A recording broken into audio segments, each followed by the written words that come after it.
What is up, guys? Welcome back to another episode of Video Nasties, back with retro horror. And today we're doing Don't Go in the Woods Alone from 1981. Have the Vinegar Syndrome and 88 release because that's what I do. And yeah, gonna let Retro go through a quick synopsis for you guys, and then we'll give our thoughts on the film and everything like that. So it's all you. All right. Well, 1981, Don't Go in the Woods Alone. This is basically a backwoods slasher. You've got four campers that have decided to take a weekend in the woods, and they, with an assortment of other bastards, about 12 of them, end up getting mauled and slaughtered by this mountain man with a jingly sword. I mean, it's a stick, jingle stick, I guess you could call it. No plot. I mean, it's basically just goes right into a massive set of killings. I've counted 13, depending on how you count. But it's a bizarre slasher film. It was shot in May of 1980. I guess it was released in 81, but it was shot in Utah, May of 80. And I think it was done, basically, it has to be done tongue in cheek. This is not a serious slasher film. There's just no way.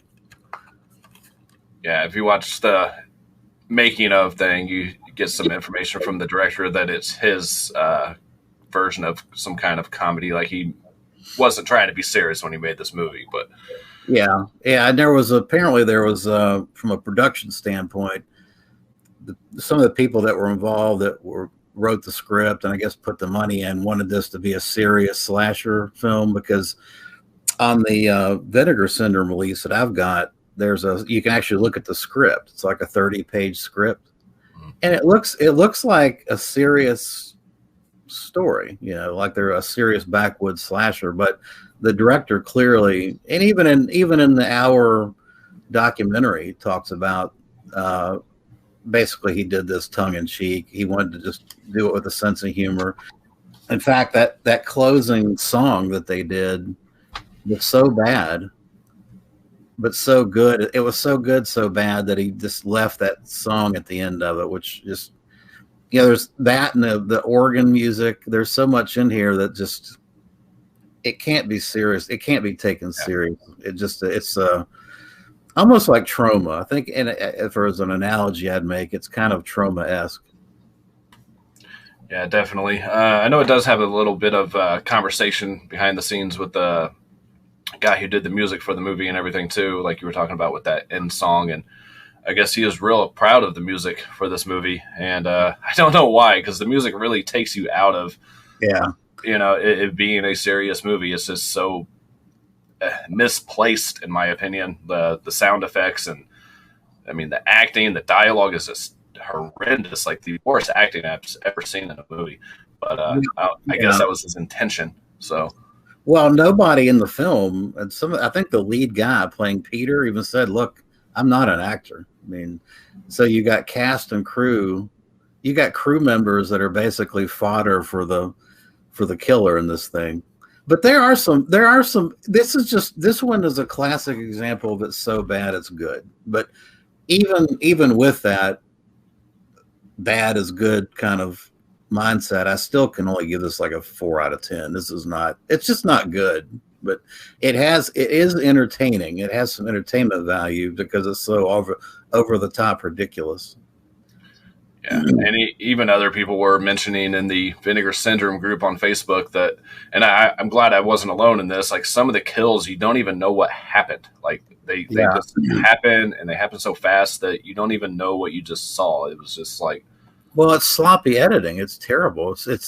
There must be, this movie probably would win a statistical award for the number of edits in it. I mean, this thing is, putting this together must have been a labor of love, because there's so many quick edits in this. It's crazy. Yeah, and I'm going to say the film stock that Vinegar Syndrome had to use, because I believe 88 uses the Vinegar Syndrome transfer, if I'm not mistaken. No, it's a brand new transfer on the 88 one. So So which one did you watch? Just I watched the Vinegar Syndrome one as well, so I'm gonna have to throw in the '88 to see if the quality is any better. This was a 2015 release. Oh, they're both 2015 releases as far as the actual Blu-rays. So yeah, I'd be curious to know about the PQ on the '88.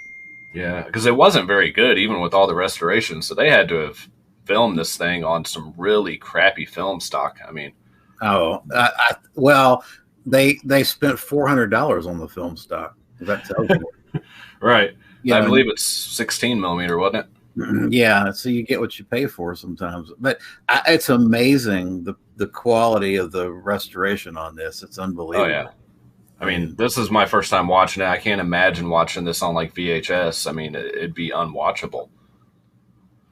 But So for those wondering about the two releases, we kind of compared them already before we started the video. It looks like the Vinegar Syndrome release, you get that commentary with the Hysteria Continues that you don't get on the '88 release.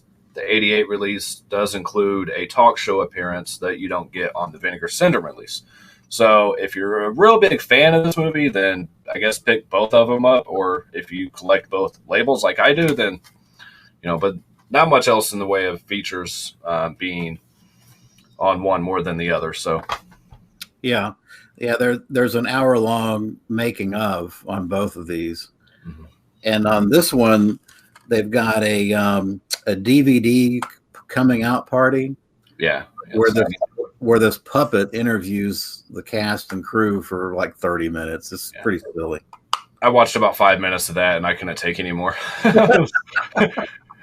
Well, that and like the way it was shot, you hear all like the background noise and you hear like this loud thump every now and then, and it's almost it's unbearable to watch this movie. It's just, well, the sound effects and the music, I don't know if they're using an organ or a Casio keyboard, but it was horrendous. I mean, it was like chalk on a chalkboard is what it was.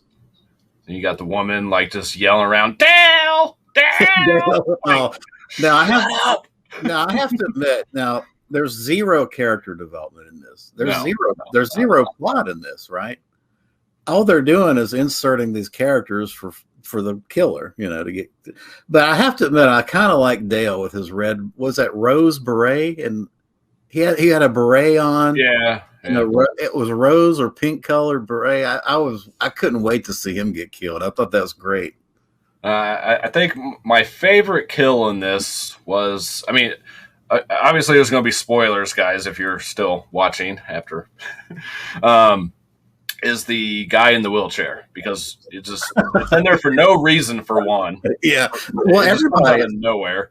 Yeah. All the characters come out of nowhere. There's no plot. I mean, the poor guy struggles to get back in that damn wheelchair and then just gets his fucking head cut off. Like that poor guy. Come on.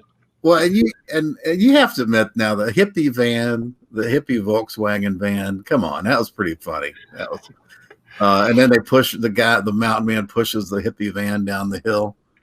Yeah, I mean, I'll admit there's probably a couple kills that I missed because I was so taken out of this movie that I was on my phone quite a bit during this one.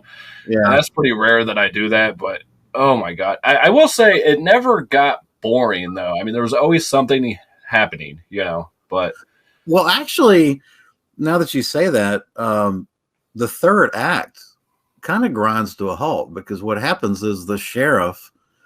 By the way, that sheriff is a friend of the director. He's from Lufkin, Texas, which is right on the border of Louisiana and Texas. But the sheriff, he's going around, prowling around, looking for the mountain man, and the film just grinds to a halt, watching him kind of walk around the forest that's it's unusual for a slasher. Usually, the third act is where it picks up, but really the first hour of this is just nonstop, and then it just kind of slows down. Now, I do think it got a little bit better and a little bit more like a real film once the main one, I forget her name, the main chick with the really short hair, once she's attacked and stuff, I think it really kind of starts to become a little bit better at that point. Yeah. Once the mountain man is really in it more, I think it becomes a little bit better. But until you see the Mountain Man, you're just like, what the fuck is even going on? Like, how are these people even dying? What's the deal with the Mardi Gras beads on his face? I mean, that's Yeah, and they do mention that making of thing too. The costume designer chick thinking that was a good idea to put that on. yeah. Apparently, they were trying to emulate some Siberian mountain man. I don't know. The Mardi Yeah, Gras beads kind of just throws it for me. I believe that was the director's wife at the time, and then you have his now wife, who's also a costume designer, um, in the behind the scenes thing as well. So apparently, he's just attracted to costume designers. I guess I don't know. So in the yeah, I'm a big fan. I'm sure you are too of Joe Bob Briggs. Love Joe Bob Yeah, Briggs, and I've put together a list of the kills, kind of in Joe Bob Briggs fashion. I thought I'd run through these real quick. Well, I don't know how quick it is. It's 12 of them, uh, but it's kind of entertaining. I wrote these down. You've got one bird watcher who gets the Monty Python and the Holy Grail treatment. Have you seen that movie? mm-hmm. Where he, long ago. So that's when he gets his arm cut off there, right at the beginning. his arm cuts off, and blood's jetting out of his arm. I mean, yeah. that's definitely. I knew right then what kind of movie we were in for. It's like, all right, this isn't going to be a serious movie, right off the bat. That was great. I mean, the whole thing is a Monty Python kind of skit. You got one belt strap strangulation. That's poor old Dale in his rose beret. You've got one face smashing into a van window. Yeah, I count that as a kill. One Volkswagen hippie van hillside tumble. And don't you think she looked like olive oil? I know when he says something about her being like the most beautiful woman and shit, I'm just like, what? Are we looking at the same person here, man? What are you talking about? Man, she makes Barbara Streisand look kind of good. Jeez. One slashing death on a paint canvas. Yep, with the baby in the background. That was weird. Yeah, that was weird. One swinging bear trap to the face. One stabbing with a jingle stick. One accidental impalement with a tree branch. One multi-angle slashing in a mountain man's cabin. That was probably the kill that really, if this silliness warrants getting banned, I mean, really the kill with the girl and the cabin, that was pretty intense. I mean, yeah, that was actually a real genuine slasher movie moment for me. That was, I think that was a standout scene. One wheelchair decapitation, one mountain man machete tree branch stabbing, and then multiple sleeping bag thrashings and stabbings. So that's my list. Yeah, and when I saw the first sleeping bag kill, I'm thinking, okay, that one, and I mean, you could take that one and the wheelchair scene to go back to, Friday the 13th, taking from those kills. Oh yeah, well that's why I mentioned May of '80s when they shot this, because it's really, you kind of want. It's hard for me to believe that Sean Cunningham or anybody else saw this and said, "Hey man, let's copy the sleeping bag kill." But who knows? I mean, it might have. I mean, sleeping bag kill is kind of original at that time, so yeah. I can't think of another film. I can't think of another film prior to this that had a sleeping bag kill. Right. So, I mean, but maybe they came up with theirs first, but this movie was shot first. I mean, who really knows? I don't think anyone would ever really tell us the truth. So, well, I still say that the original Friday the 13th was copied Bay of Blood, Mario Bava's Bay of Blood. Oh, yeah. Pretty much. There's been a lot of talk about that. Yeah. I don't know. This is clearly, when I think of It's So Bad It's Good, I think of Don't Go in the Woods Alone. This is, but at the end of the day, it's just not good. It's just, I was going to say, I mean, for me, it's not so bad it's good. For me, it's so bad it's just bad. I'm sorry. I got very little enjoyment out of this. Like I said, besides the scene where she's getting sliced up in the cabin, I mean, I really do like that scene. Other than that, though, I really couldn't care to watch this movie again, and I own 2 fucking copies of this crap.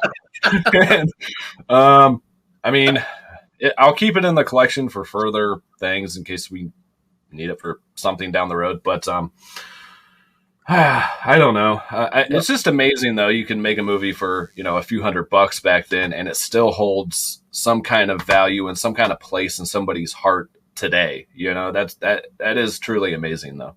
No, it is. Yeah.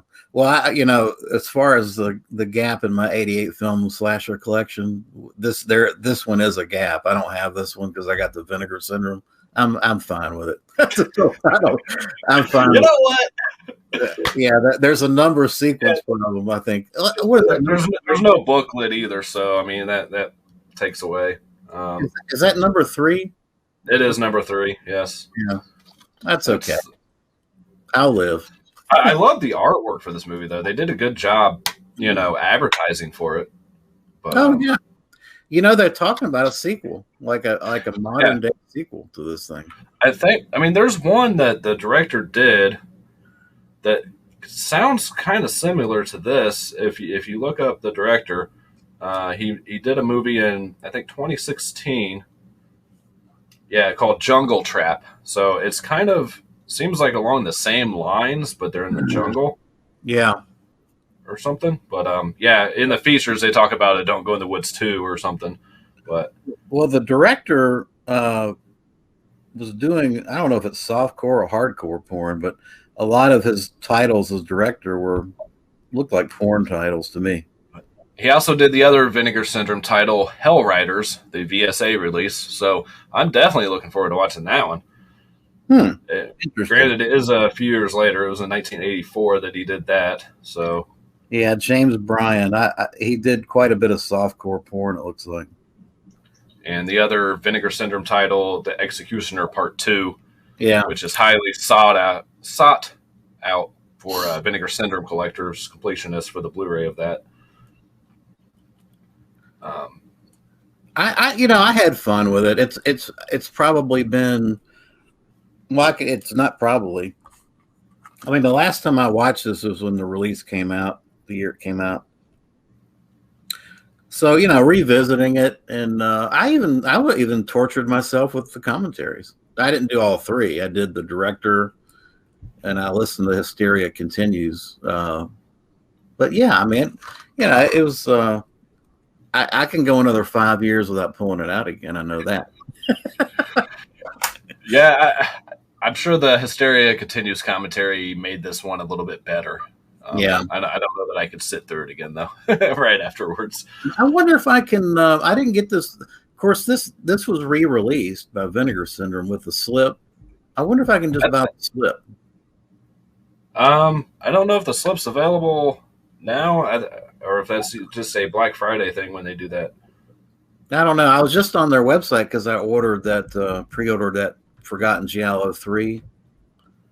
The February releases, I pre-ordered that, but I should have looked to see if there was a slip available for this. What, you got the slip right there? Yeah. It's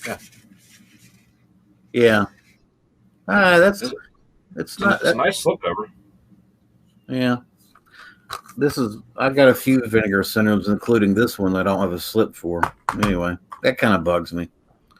And I was so happy I just completed mine, but I'm trying to check for you right now. So I was watching your video, you have all the Vinegar Syndrome releases now? Yes, I have all of them with slipcovers.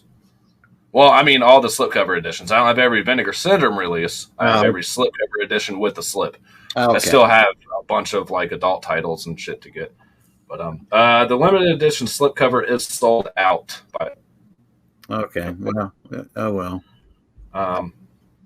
If you really wanted it, I'm sure you can find one in that group I just invited you to. So yeah, I'll check it out. Well, what do we? I don't really have much else. No, I think we did. I think we covered it pretty well. I mean, again, I don't do ratings, but this is free to watch on Tubi, I do believe. So if you guys are interested in checking this one out, definitely check on there first. I'll double check while we're here to make sure it's still on there. But while I'm doing that, if you have anything else you want to touch on. Well, I was going to say, why don't we pick the next title? But I thought since you, I'd let you pick the next title we do, since I picked this turkey. Well, let me see if I printed out the list, and I don't know where the hell I put it. I don't know what I did with the list, man. All But right. yes, it is still free on Tubi. You guys can download the app on your phone or on your TV, on your smart TV, and watch it on there. I definitely recommend doing that first if you guys haven't seen it. Man, I don't know what I did with that list. It's gonna Well, bug me. we'll just surprise them with the next one. All right. No, I want to find the list. We're gonna edit this out. I'm gonna edit this together. I'm gonna find this list. Okay, so next week's film is going to be from section 2 of the list, which is ones that were dropped. Is that what that is?